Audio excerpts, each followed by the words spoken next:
Ya, kali ini saya akan berbagi soal bacaan dari buku yang baru aja beberapa hari datang dan saya beli, A Diary of Genocide, catatan pembantaian Palestina 7 Oktober sampai 30 Desember 2023, yang ditulis oleh Atef Abu Said, Menteri Kebudayaan Otoritas Palestina. Jadi buku ini ditulis langsung oleh Atef ketika ia berada di Gaza dari hari pertama serangan Israel sampai 3 bulan lamanya dia ada di sana. Atef menyebut bahwa dia tidak menduga perjalanannya pada 5 Oktober ke Gaza dari tepi barat, karena dia adalah pejabat pemerintahan yang berkantor di tepi barat, akan membuatnya terjebak selama 3 bulan dalam perang terpanjang dan paling dahsyat selama hidupnya. Kemudian di pekan-pekan berikutnya dia mulai kehilangan anggota keluarga karena kekejaman pembantaian Israel, dan juga kehilangan tempat, lokasi yang mempunyai kenangan akan karir dan hidupnya. Juga kehilangan camp tercintanya, Jabalia. Juga dia tidak pernah menyangka akan merasakan perjalanan panjang neneknya, dan akhirnya memahami setiap kata yang diucapkan tentang perjalanan menyakitkan dari Jaffa ke Gaza pada 1948, ketika bangsa Palestina mulai diusir dari kampungnya oleh kependudukan Israel. Jadi buku ini pun ditulis, dikasih pengantar oleh seorang jurnalis yang berkiprah 20 tahun di medan perang, yang mulai Amerika Tengah, Timur Tengah, Yugoslavia, dan segalanya, yaitu Chris Hedges, penerima penghargaan Pulitzer pada tahun 2002. Kata pengantar yang juga sangat baik. Jadi Hedges menulis, tindakan menulis dan memotret pada masa perang adalah aksi perlawanan. Mereka menegaskan keyakinan bahwa suatu hari bisa jadi hari yang tidak mungkin dilihat para penulis, jurnalis, dan fotografer tadi, karena dia bisa jadi sudah terbunuh. Bahwa suatu hari kata-kata dan gambar-gambar mereka akan membangkitkan rasa iba, pengertian, kemarahan, dan menyediakan kebijaksanaan. Mereka tidak hanya merekam fakta-fakta, meskipun fakta-fakta itu penting, tetapi juga tekstur, kesakralan, serta kesedihan kehidupan dan komunitas yang hilang. Mereka memberitahu dunia seperti apa perang itu, tentang bagaimana orang-orang yang terjebak dalam rahang maut bertahan, tentang orang-orang yang berkorban demi orang lain dan yang tidak, tentang rasa takut serta kelaparan, tentang seperti apa kematian itu. Mereka menyiarkan tangisan anak-anak, ratapan duka para ibu, perjuangan sehari-hari dalam menghadapi kekerasan industrial yang kejam, kemenangan melalui kotoran najis, penyakit, dan penghinaan terhadap kemanusiaan mereka. Sebuah pengantar yang akan membawa kita memahami mengapa Atef menuliskan ini. Di tengah-tengah ia harus berlari, berlindung dari serangan Israel, dan juga apa yang ditulis dia, bisa jadi dia tengah menunggu ajalnya dari tiap menit ke menit, tapi dia tidak ingin apa yang dialami itu hanya menjadi kabar berita saja bagi orang yang jauh. Akhirnya tidak melanjutkan sebuah aksi karena tidak merasakan penderitaan para korban di Gaza. Ini pun tergambar di hari ketiga, ketika rapat melalui online dengan para pejabat-pejabat lain di tepi barat terkait serangan Israel ini, serangan hari ketiga. Di situ ketika giliran berbicara, Atef menyampaikan hal yang paling penting adalah mengungkap kejahatan Israel terhadap kami. Dunia perlu keluar dari narasi Israel yang menyebut serangan mereka sebagai tindakan pembelaan diri. Ya, kita paham dari awal Israel bilang bahwa ini adalah hak dia, legalitas dia untuk menyerang Gaza, membumi hanguskan Gaza, membunuh masyarakat Gaza karena adanya aksi pada 7 Oktober dari gerakan perlawanan Palestina. Meski para aktivis, para tokoh dunia, dan masyarakat paham bahwa kejadian itu tidak berdiri sendiri, ada penyebabnya. Bahkan bisa kalau diurut ke belakang dari tahun 48 tadi, sebagaimana kisahkan Atef ketika neneknya harus juga mengungsi dan tiba-tiba kehilangan tanah yang ditinggalinya sejak lama di tanah Palestina.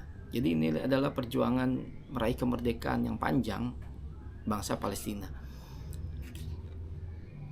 Dan buku ini juga bagaimana mengisahkan fragmen-fragmen kesedihan ya masyarakat Gaza, dan bagaimana juga mereka menyiasati untuk tetap bertahan hidup di tengah gempuran, kekurangan bahan makanan, dan hal lainnya. Jadi misalnya ketika para anak-anak kecil, mereka menuliskan nama dan identitas mereka di tangan, dan itu kita lihat di potong-potong gambar yang sudah banyak beredar di media sosial, adalah agar karena ketika mereka khawatir ketika mereka kena serangan bom, masyarakat atau dunia tidak mengenali mereka, wajah mereka kena hancur. Jadi dengan mereka menuliskan itu, mereka ada jejak identitas, jadi mereka mudah dikenali. Juga bagaimana ketika Atef harus membagi keluarganya, apalagi anaknya, untuk tidur di tempat-tempat yang berbeda, tidak satu rumah, tidak satu kamar, tidak satu kawasan, agar ketika tempat satu dibom, mereka semua tidak mati dalam saat yang bersamaan. Jadi ada kabar, ada kelanjutan keberlangsungan generasi. Misalnya tempat A dibom, yang tidur di tempat B pun bisa selamat. Seperti itu. Juga bagaimana ketika Atef mengisahkan bahwa lazimnya di saat kondisi perang itu, di saat pertama bangun dari tidur yang dilihat adalah ponsel, membuka ponsel untuk mengetahui tidak adanya orang yang dicintai, kabar tidak ada orang yang dikenal, orang cintai, keluarga, kerabat yang menjadi korban dalam malam harinya. Tapi hari demi hari Atef serasa enggan membuka ponsel, melihat media sosial, karena yang ada hanya kabar buruk dan kematian demi kematian tiap detiknya. Jadi bahkan di sini Atef menulis, bahkan pada malam hari saat berada dalam selimut di dalam tenda, aku membenci momen ketika sahabatku menoleh ke arah dan bertanya, kau sedang dengar siapa yang meninggal hari ini? Jadi itu sangat menyakitkan bagi Atef, dan itu sudah sangat menyiksa, walaupun itu bukan bercandaan, hanya sekedar ingin mengasih kabar. Atef sampai tidak ingin mendengarnya, karena kematian-kematian itu terasa begitu dekat, dan itu akhirnya mendekat ke dirinya.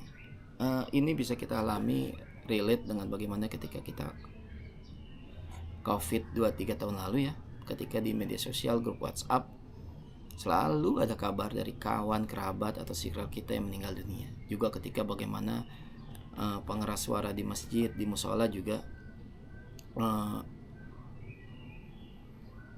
mengabarkan orang-orang yang meninggal karena COVID. Ya, buku ini saya pikir layak dibaca bagi siapapun yang mencintai Palestina dan ingin lebih tahu lagi tentang apa sih yang dirasakan korban. Karena buku ini lebih dari sekedar berita-berita seperti layaknya berita-berita di media mainstream yang hanya menggambarkan statistik. Misalnya berita hari ini bercerita 50 orang Palestina terbom. Jadi hanya menjadikan duka dan kemanusiaan sebagai statistik, atau mengabarkan, misalnya hanya mengabarkan tentang sudah 1.500 warga meninggal gitu. Tapi buku ini adalah berkisah tentang dalamnya tragedi kemanusiaan, dan yang begitu dalam, serasa kita hadir di lokasi. Alan Atef juga menuliskan ini dengan baik karena dia juga seorang novelis, dan beberapa novelnya juga sudah dicetak. Jadi ketika kita mengikuti halaman demi halaman itu begitu asik dan serasa kita langsung masuk ke dalam bab demi babnya. Nah, buku-buku seperti ini juga mengingatkan saya pada buku yang ditulis oleh John Hersey tentang Hiroshima.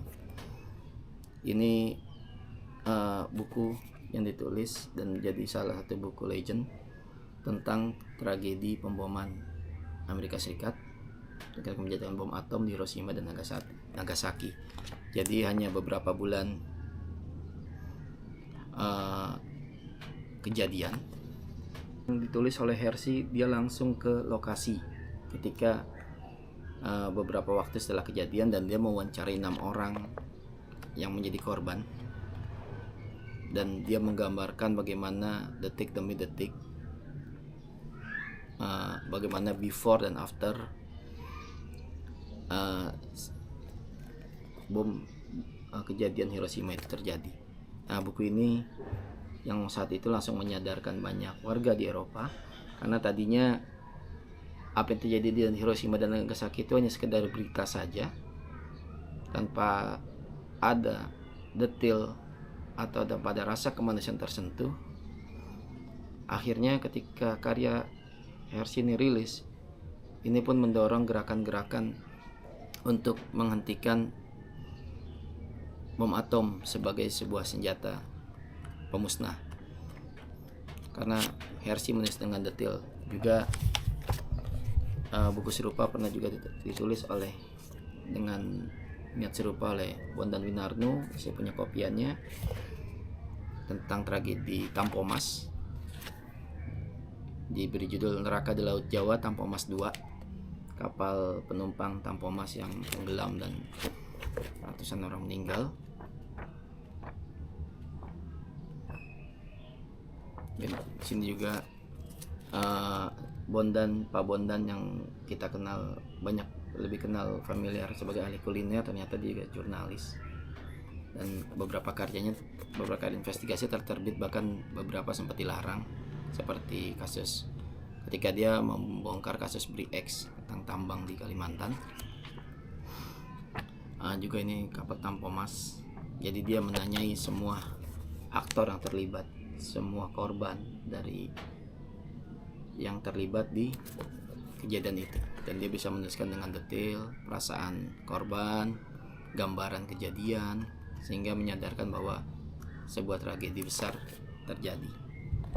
Ya, jadi ketika banyak media hanya menuliskan sekedar fakta, sekedar fragmen kejadian, buku-buku seperti apa yang ditulis Atef ini, Hersey dan Bondan ini akan membantu mengenalkan lagi betapa kejamnya, betapa jahatnya, dan betapa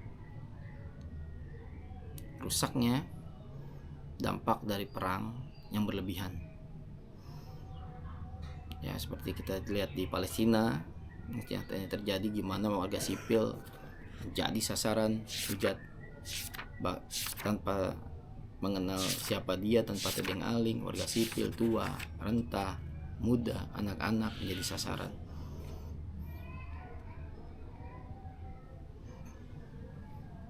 Di sini misalnya hari ke-49, Atef menulis, bagi warga Gaza perang seperti cuaca, kami terus-menerus menjalaninya, kami tidak berhak berpendapat dalam hal ini. Perang dan datang pergi begitu saja sejak kami dilahirkan.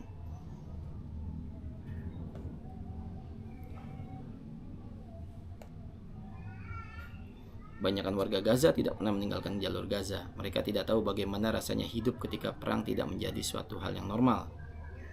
Mereka juga tidak tahu bagaimana rasanya merdeka. Mereka tahu bahwa mereka menginginkannya, tapi mereka belum pernah benar-benar merasakannya.